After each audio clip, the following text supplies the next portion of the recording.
балдардын тарбиясы ата эненин мойнунда, экөөнүн тең мойнунда.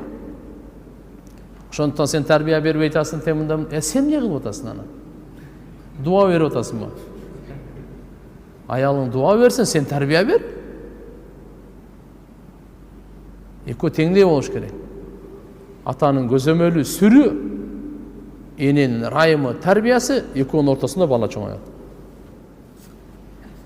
Кыямат күнү экөө тең жооп берет балдарга.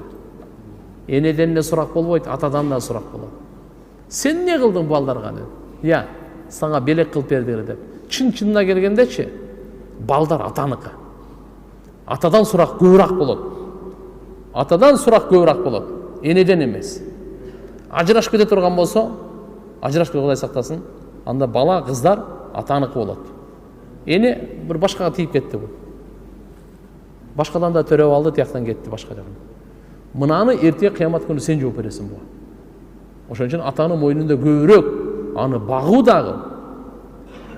Дени мисалычы, атанын мойнуна жүктөгөн да. Тарбиясын да атанын мойнуна жүктөгөн. Эне жардамчы. Азыр эми кээ бир аталар таптакыр жардамчы болуп алган, кээ бирлери жардамчы болсо дагы жакшы сапсем эле кол кабыш кылбай койгон, кыямат күнү көрө берем. Мени дуа кылыш керек, андан сырткары дагы алхамдулилля балдарга көңүл берип, убакыт бериш керек да.